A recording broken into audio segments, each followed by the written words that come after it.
bem? Esse videozinho eu vou tentar fazer um vídeo bem curto, voltado mais para tutores que buscam mais informações e também para colegas veterinários, tá? Se tiver alguém presente aí, seja muito bem-vindo. Meu nome é Renata Costa, eu sou médica veterinária com especialização em clínica médica e cirúrgica, ortopedia e cirurgia geral. Hoje a minha área, meu foco de atuação vem sendo mais a ortopedia, cirurgia geral, mas já cliniquei muito nessa minha vida. Hoje eu vou estar falando, enquanto eu estou aguardando aqui um paciente, eu vou estar falando com vocês sobre um tema bem polêmico, que é a castração. Hoje eu vou falar sobre os malefícios da castração. A gente sabe que existem vários benefícios, não quero de forma alguma dizer que é uma técnica que não deve ser realizada, tá? Mas do ponto de vista ortopédico, ela tem sim alguns pontos negativos, tá bom? Eu quero que fique bem claro, não estou banalizando, até porque já realizei infinitas castrações nessa minha vida, já trabalhei muito em campanhas de castração, então, apesar que o meu ponto de vista é que realmente deve ser realizado mais em animais que têm acesso à rua, controle populacional, mas aquele animalzinho que fica só dentro de casa, que é aquele tutor que é bem cuidadoso, que consegue identificar problemas prévios, não vejo por que castrar, mas esse não é o foco. Eu vou estar falando somente no ponto de vista ortopédico mesmo.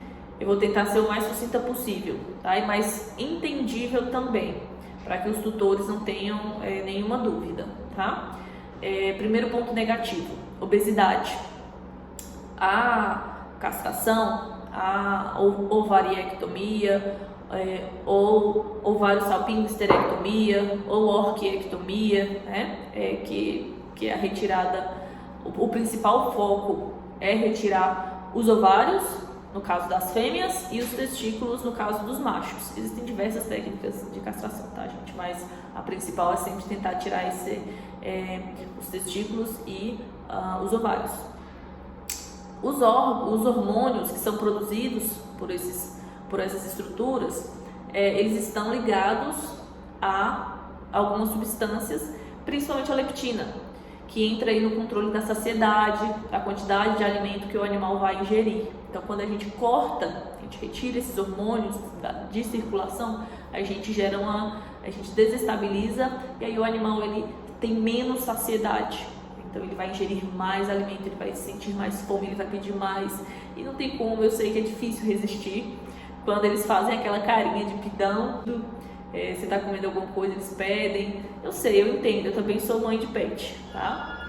Então, esse é um dos pontos negativos, a gente sabe. Se ingere mais alimento, acaba que não tem um déficit calórico e o animal tende a ganhar mais peso, tá?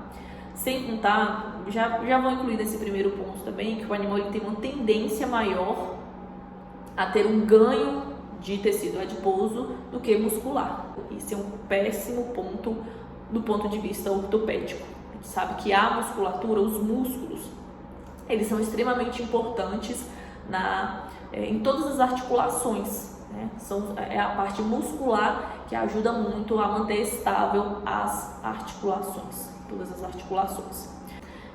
Segundo ponto, a parte óssea. Quando o animal nasce, até chegar na sua fase adulta, existem regiões nos ossos, vamos falar dos ossos longos, existem as físis de crescimento, elas sempre ficam nas extremidades do osso, tá? Então essas físis de crescimento são as regiões onde o osso vai crescendo, né? E essas regiões, elas são bem, como que eu posso dizer, sensíveis, são regiões que são mais frágeis, tá? Mas são necessárias para o crescimento, para o animal conseguir chegar ao porte que ele tem que chegar geneticamente. Qual que é o problema quando o animal ele é castrado muito cedo, antes dele ter concluído essas físis de crescimento, né? Que essas físis vão se calcificar, vão virar osso, tá? É que o animal ele demora para chegar no ponto de calcificação. Então, vamos supor que ele ia concluir o seu crescimento, essas físis iriam se calcificar com, por exemplo, 1 ano, 9 meses, se castra antes disso, o animal pode demorar aí 1 ano e meio ou às vezes até 2 anos e ainda ter aquelas fases de crescimento, tá? Porque os hormônios sexuais, eles estão totalmente interligados com essa parte de conclusão do crescimento, tá? Aí predispõe a malformações, que é aquele ponto dos desvios angulares, né? O animal, o osso, ao invés de crescer de uma forma, ele cresce, mas ele tem algumas inclinações que isso afeta muito, muito a anatomia e predispõe a vários problemas. Sem contar que essas regiões frágeis, quanto mais tempo ele fica com essas regiões frágeis, é mais fácil ter fraturas, né? Então o animal às vezes pode ser atropelado ou cair de mau jeito, e essas regiões difíceis se fraturam porque são mais delicadas, né? Então a gente precisa de só após essa conclusão desse crescimento, só após essa calcificação dessas regiões, que a gente vai ter aí mais dureza, mais resistência dessas regiões, tá? Então, se a gente castra antes da maturação sexual, essas linhas de crescimento, essas fases de crescimento, elas têm uma tendência a perdurar por mais tempo. E aí nós vamos ter regiões de fragilidade e regiões que podem se deformar, independente do motivo que for. Bom, gente, eu tive dando pausa no vídeo que eu fui atender, mas voltando ao assunto, né? A gente falou aí da questão dos desvios angulares, falando sobre a obesidade, sobre as fases de crescimento, né? Falando só mais um pouquinho sobre a questão das fases de crescimento que não se consolidam na época que tem que se consolidar, elas predispõem também muito à displasia coxofemoral, à luxação patelar, os desvios angulares que eu já falei. O último ponto, o último tópico é o osteosarcoma. O osteosarcoma, ele é uma neoplasia, um tumor ósseo, um câncer ósseo extremamente doloroso e extremamente agressivo, tá? Ainda não tem uma etiologia certa do osteosarcoma, mas tem vários estudos que comprovam que animais não castrados, em comparação aos castrados, eles têm menos chance de desenvolver o osteosarcoma. Então, os castrados, eles têm 3 vezes mais chance de desenvolver o osteosarcoma do que os não castrados, tá? Existem outras neoplasias também, como o mastocitoma, o linfoma. Sabemos que a castração, ela previne outros tipos, mas infelizmente os estudos estão nos dizendo que elas predispõem a outros, tá?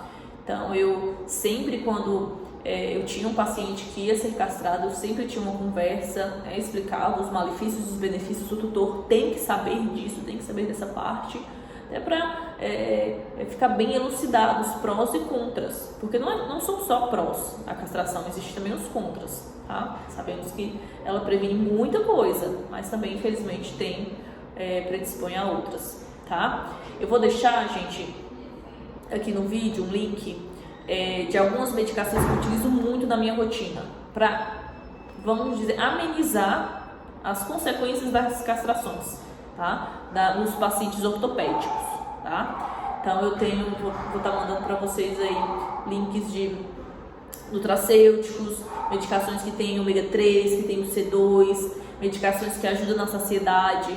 Então, é o básico que eu utilizo nos meus pacientes. Óbvio que cada paciente responde de uma forma e precisa de um protocolo único, tá? O que eu estou passando para vocês é o básico. Não tira a necessidade de um atendimento ortopédico, um atendimento clínico, tá? Mas meu objetivo aqui realmente é que vocês se informem, que vocês entendam essa parte dos malefícios ortopédicos que afetam mais os cães de grande porte, tá? Essa é uma informação também importante. Essas alterações costumam ser mais em animais de grande porte, mas os de pequeno também, eles sofrem, tá bom?